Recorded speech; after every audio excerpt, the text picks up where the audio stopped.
Welcome to Real Talk in ELT, a podcast that talks about the reality of teaching English. So, welcome back to another episode of Real Talk in ELT. I'm here by myself today, and of course, there is construction in the road, so why not record a podcast at home when there's noisy construction going on? I've tried to make adjustments, but hopefully you won't be able to hear too much of it or be distracted by the construction going on. Today, I wanted to talk about follow-up tasks for reading.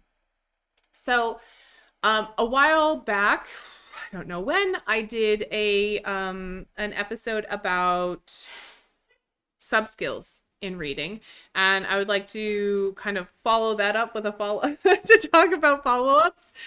So if we're looking at a typical reading lesson framework, then usually there's a follow-up task. So, follow-up task obviously comes at the end after working on the reading sub-skills. And it's usually in the form of speaking. Sometimes it's writing.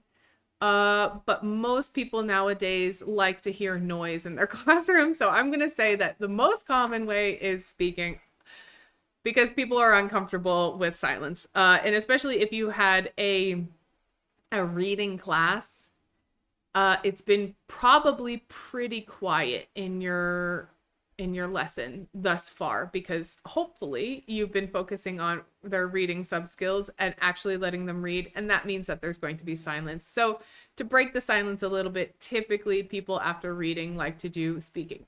I'm not saying that writing is not possible. You know, you can have a productive skill after a reading lesson. Most people prefer to do speaking. Just break it up a little bit. It's been quite quiet.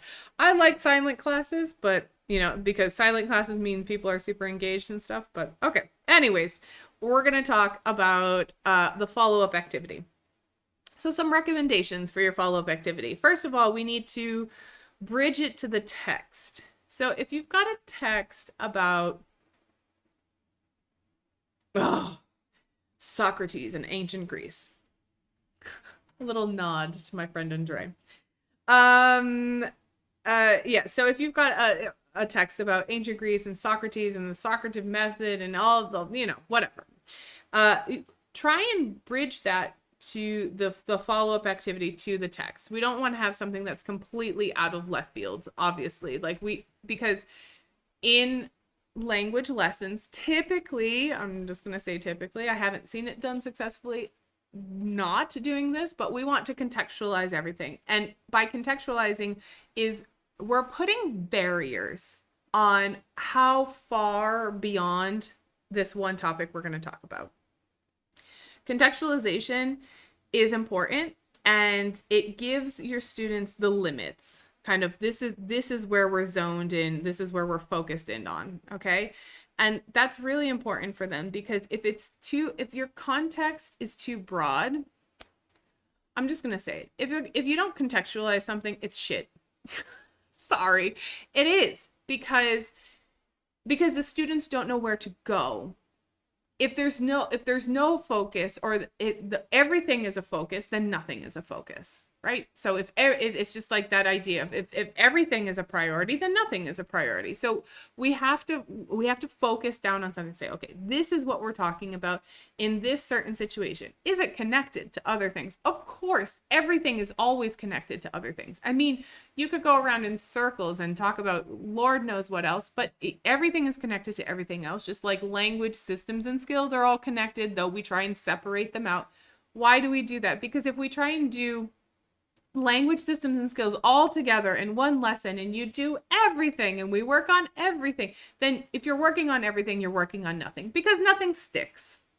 So you have to contextualize something. It's giving your learners boundaries. It's making them understand this is where we are today. That doesn't mean that this is unrelated to other things. No, it just means that for today, this is the circle that we're working within. Okay, so please contextualize all of your lessons. All of your lessons. All of them. Okay, so if we're talking about Socrates, ancient Greece, whatever, that's the text, that's the reading text. We want to make sure that whatever I'm doing for a speaking activity afterwards is related somehow. Okay. It also is important that we're expanding on the topic, because hopefully the students have read the text, right? And they've probably answered comprehension questions about that. And they've built their skills and you've had discussion. And so they've read the text. If you continue to hammer on only things related to the text, it's boring. This is a very blunt episode. It's boring, okay? So no context is shit.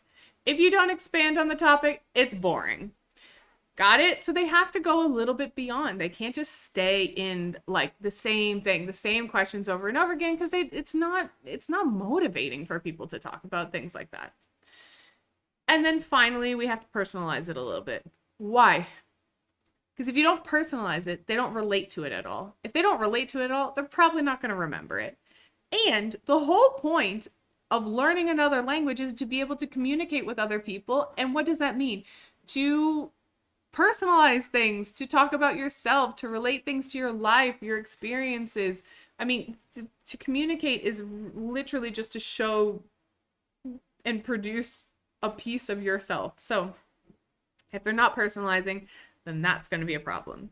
All right, so let's talk about specifically in a reading lesson. If you're doing a formalized course, I'm always going to say this. If you're doing a more formalized course, then I highly recommend that you follow the frameworks that the institution or that wherever the person that you're taking the course with, follow the frameworks that they're using. Why? Because they're trying to see if you're competent in using those frameworks. So if you're following a course, let me give you an example like CELTA. If you're teaching lower level learners, then really you're going to be a framework for a reading lesson, setting the scene, awareness of the context, contextualize things. People need to be able to kind of understand what they're talking about. What are the limits? Yes? You can't just say we're talking about sports. Like what? No, that's like that. Again, no context. Not good. Set the scene, have a gist task, do a specific information task, and then you'll probably have a follow-up. If you're because they're lower level learners, so it takes them a little bit more time and they have to kind of wrestle with the content and skills, and so cognitively speaking, it's a little bit more demanding. If they're higher level learners, typically we're setting the scene and we're doing like a gist task together. So, you have a lead in and then kind of like, okay, gist task, setting the scene. They kind of know what's going on. Then you're going to do specifics, reading for specifics, and then you're going to read for details. Again, reading for specifics and reading for details are different. If you don't know the difference between those, please watch the episode that I did on reading subskills, because those activities and those questions should be very different. So then, whatever framework you choose to use in your lessons, after that, you're going to have a follow-up task so that students can react to what they've just read. So they can give their opinions. They can talk about it. They need to be able to personalize it. They need to have the reaction, because it's very unusual that you read something and you're like, nothing. That's not normal, okay? And I can tell you, at least in my household, it is extremely not normal. If I read anything, it goes to primarily my husband or my friends, and I'm like, can you believe this? And I have reactions. I got lots of opinions and lots of reactions, hence why I have the podcast. But so they have to have a moment to react to what the information that they've just taken in. Okay, so they finally understand the text. They've gone through it. They've worked on their skills. So let them have that moment of reaction. The recommendation is probably that you're going to have a mix of questions. 3 would be minimal. But I wouldn't give them too many questions, because what I've seen, at least from lesson observations and mentoring and teacher training, is that sometimes we want them to talk a lot, and wanting them to talk a lot translates for some bizarre reason into putting lots of questions. If you've got 3 questions, 3, 4, I usually maximum I ever have is 5. Maximum, but usually I have like 3 questions. If I don't have 3, if I have 3 very well worded and crafted questions, students will talk for an hour if I let them. Okay, so what can be those questions? Well, it's the same thing that I had just told you. Make a question that's connecting to the text. It can be any connection to the text.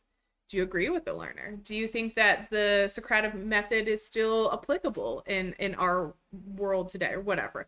So talk about whatever is in there. Talk about the Greeks, like if it's about the Greeks and Socrates, because why not?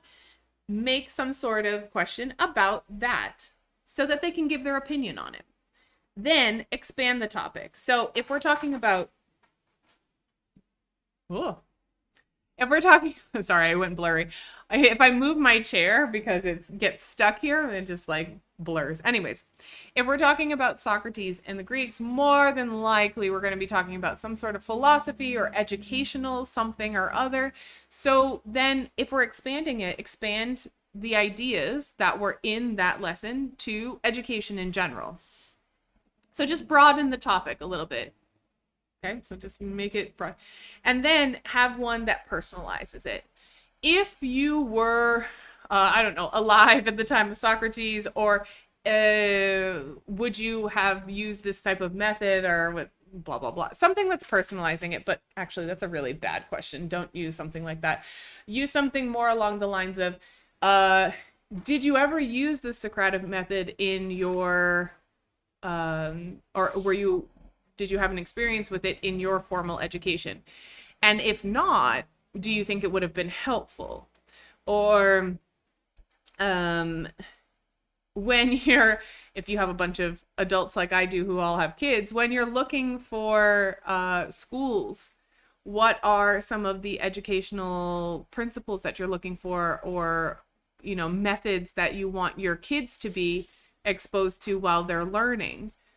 And does anything like Socrates' method of questioning everything, does that align with what you would want your sons or daughters to be exposed to? Something like that. Do you know what I mean?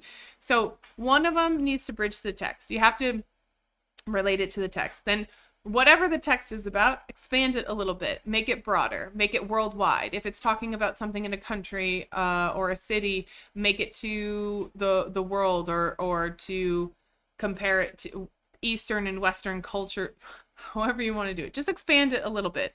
Just think of like, okay, so it's talking about something here. How can I make that bigger? And then make them personalize it. So have them think about their own experiences, or the experiences of their children or family members or friends, future experiences that they might have, anything that relates to them, because that's what's important, is that they're also giving their opinions. So that would be my recommendation for follow-up tasks. Whatever framework you're using, if you're doing it for a more, like I said, a more formal course and you have to follow like a very specific framework, or if you're teaching on your own, or if you're working at language institutions, they always have to have some sort of reaction afterwards. And you don't have to have a million questions. You just have to have like stimulating ones. Like, why would this be important for you? How is this important on a larger scale? Analyzing what they read and giving their opinions about it.